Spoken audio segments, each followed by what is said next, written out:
while at the same time locking arms with another couple in the group as they struggled with the pain of infertility. One man lost his job. Another couple almost lost their marriage. And toward the end of that year, we wept together as the gentleman I mentioned earlier shared that he had finally crossed the line of faith.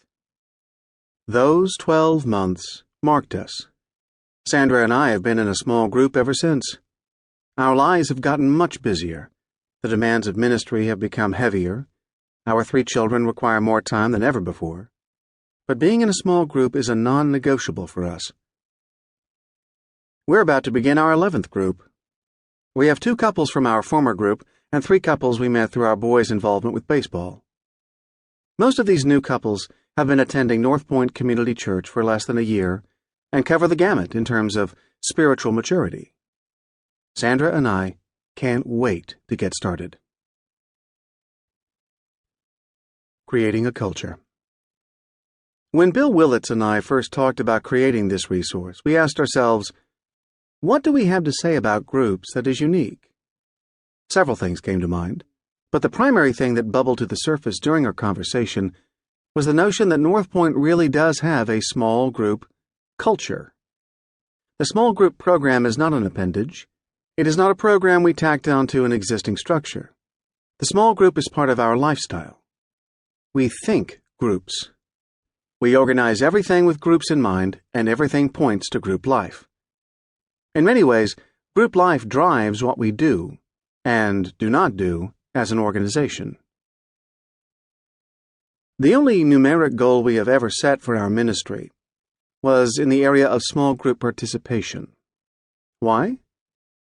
We really do believe that life change happens within the context of intentional relationships, and since our mission as a church centers on life change, we decided to lean the entire ministry in the direction of groups.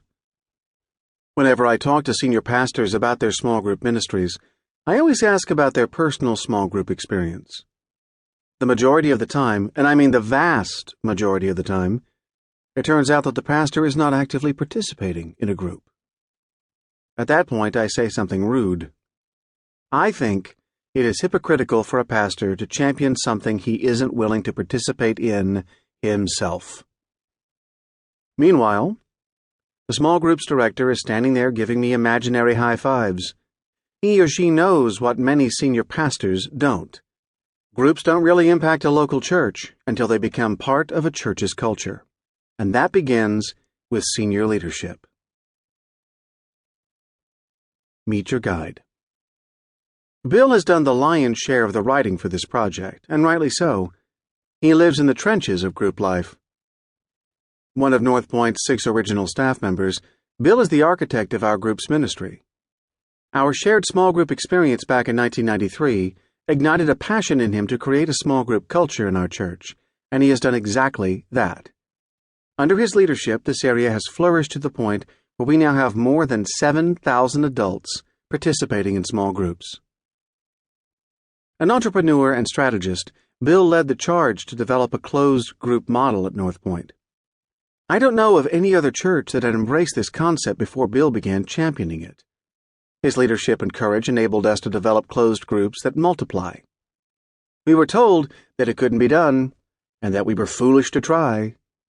Bill proved the skeptics wrong. Bill has developed a plan that our staff and volunteers are able to run and run well.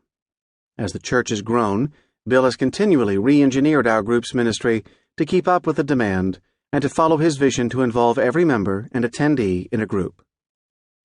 Many fine books have been written on the topic of small groups. I've probably read most of them. What makes this book different is the fact that you can hop on a plane and fly to Atlanta, Georgia, and experience everything contained in these pages. The principles and environments discussed are a daily reality for those of us who call North Point Community Church home. For that reason, I believe creating community has the potential to revolutionize your small group ministry, as well as your small group experience. Enjoy. Andy Stanley.